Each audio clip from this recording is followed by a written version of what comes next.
I mean, I guess much to my good surprise, it looks like Doron is actually doing pretty well. I mean, we haven't gotten sales yet for Volume 1. It's just the weekly table of contents rankings for Shonen Jump, which it's not a definite thing. I think really it's more of like kind of like a gauging point for the new series, because it's not like Undead Unluck is super low right now, but that's based off of what a couple chapters ago's rankings and stuff. But on top of it, they're not going to just axe it because it's a couple, it's down at the moment. Black Clover is another series that's been down before. Just off the top of my head, I'm sure like a lot of the series have been lower on the rankings before. I would just have to go look for specific weeks. But for new series, I think it's where it's more relevant, because you can kind of get an understanding of like the Japanese reception on the series. And we're not at a point where it's the totality of the fan base, like of Shonen Jump as a whole, that determines it. Right now, it's still obviously way more Japan. Japan is still the largest amount of like manga sales, I'm pretty sure. And I'm pretty sure like a majority of it obviously is from Japan, or takes place in Japan. Like the Japanese are buying way more than other countries with the manga and stuff, which makes sense, obviously.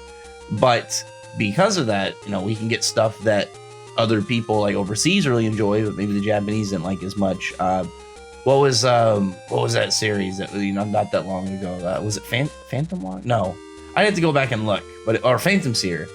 They had a pretty strong reception in the West. Granted, I only was able to go off of what I saw personally, but it seemed like it had a pretty good reception over here. But the Japanese didn't seem to really care for it, so it got axed. It can just happen sometimes.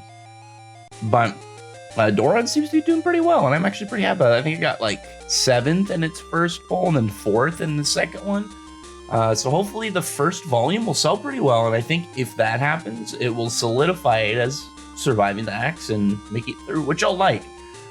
As I've said, the series so far is enjoyable. It hasn't gotten to a point where like I'm really invested.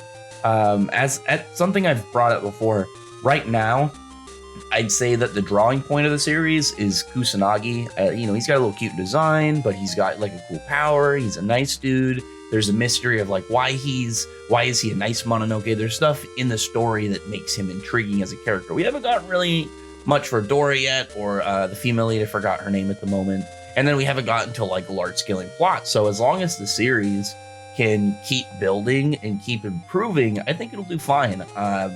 If the early stages, like I said, which again, I'm not gonna lie, and I say this from a person, I've read this manga's previous 2 series that were in Shonen Jump and unfortunately got agged. I can't remember the first one, Sahara of the Desert, and then Golem Hearts. I liked both of those. Unfortunately, I got axed. I've been waiting. Oh, I read Fantasies too when the guy did the one shot. I've enjoyed this manga for a while. I'd say definitely though, out of his series or the first couple chapters, Doron is the slowest. But I think it's that kind of like that simple build up, and he's trying to kind of play off that, and obviously it's being pretty well received. While doing so, I think that if the more, again, I don't want to say boring is like negatively, but I guess like the really kind of the more calm, stale portions of the story, if that's already being well received, I would assume that when it like starts to get stuff like the cool characters, like everybody knows that like you can like the main character and stuff. There's always some of those characters that are just badass by default. Everybody likes them, sick powers, maybe like a really cool weapon, cool design. We can see that maybe coming up soon. We haven't gotten a rival character yet either for Dora.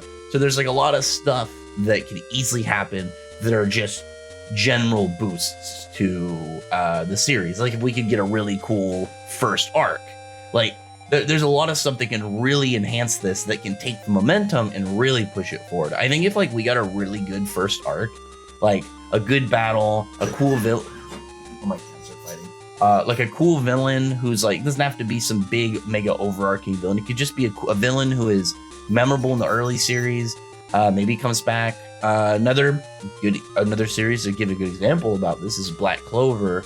The dungeon arc had Mars, and I still think that like for example, when Black Clover's anime first came out, I knew it was going to be really slow from a anime only fan perspective until they got to the dungeon arc, because I know the first chunk is enjoyable, but it's not crazy. Once they got to the dungeon is where it really picked up.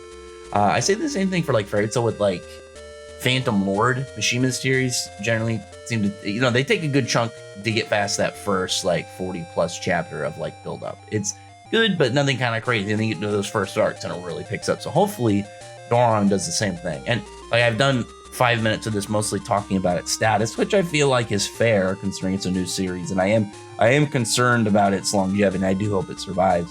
But for the most part, the rest of the chapter, I figured that an elite samurai was going to show up, because like that was something that got brought up. So it's like, well, okay, well then maybe one of those guys are going to show up to defeat this big monster.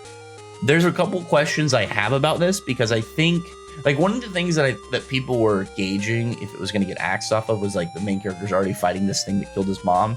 But at least from the chapter, it seems to be implied this is the one that dealt the attack that killed his mom, but it's not the one that orchestrated this whole event, because they were talking about like some big calamity that led to like the disasters, you know, a massive disaster, tons of people died. So I would assume whoever is in charge and like was orchestrating that is more of the bad guy, because that would just make sense. Like, you know, a random dude can be the weapon, but the one calling the shots is obviously the one that orchestrated everything and is really the ringleader when you look into it. I did like the female lead doing some attacks. Obviously, it wasn't going to work. This is not like one of those times that she's going to get her scene, because this is a main character part. I thought it was going to be Elite Samurai and not her, but I guess it was a main character scene. They're just doing their best. I really, right now at least, just based off of like what we've shown, I really do like Dora's whole thing with Kusanagi where he's shapeshifting, because there's a part where the female lead is about to get eaten, and he just makes like a big stretchy rope to grab onto her with Kusanagi and pulls her back. It's a simple power, but obviously it's very versatile. Once we get to like more abilities and stuff, I want to see like how it evolves and how everything kind of like expands. But for right now, all they really kind of did was regather, regroup. They had the girl kind of like distract the Mononoke, and that's when Norin came in and like he's pretty much just prepared. Like they had like a good moment, just kind of like getting their heads back together, getting re-stable, and then like he's like jumping off the building, going for an attack. I don't think it's just the momentum and like, you know, jumping off the building that did it. You see that energy that we've seen in the series before. It's also when the Mononoke die, they have that kind of like weird, almost like a soul, but it's done in this I don't know what kind of, like it's almost like a brush paint style. I don't know what exactly it's called, but he's, you know, doing an attack. It looks like he's getting stabbed. He's trying really hard to kind of power through it, and you see more of that energy start to really kind of like swell up, and then it looks like he cuts him in half. Once we get to the next chapter, I'm guessing we're going to find out more about the abilities. Maybe we'll find out about whatever his main character power is. There's obviously questions around that I'm hoping will get answered soon. You know, like we don't even know anything about the power system of the series. It could be really simple, could be something weird. There's a lot in there that can do a lot for the story. It's just going to depend on where things, I think, go from here. I like the series so far. Enjoyable. Nothing crazy, but I don't think it's bad. And we're at a point, like I said, we haven't gotten to like plot. We haven't got a lot of the characters. We're still at a really early stage where if it's being this well received already, then I think that as long as it just keeps going on a steady path uphill of quality, like if it's already this well taken, then it's like, well, you only have to do so much. You only have to put out so much good stuff at a time to kind of keep people invested and keep that building, which I'm hoping that we see soon. So anyway, the chapter was good. I read through it pretty fast, but like I said, most of the stuff I really wanted to talk about was about the series itself. And that to me is the conversation, I think, more of the time when it comes to these early series, when you don't have a lot of this much character and story stuff to talk about. It's more of the status of the series as a whole. But anyway, other than that, comment below, thumbs up the video, but friend, like, button, subscribe button, check out my other videos. When that, we share, subscribe button. Thank you all for listening. Bye.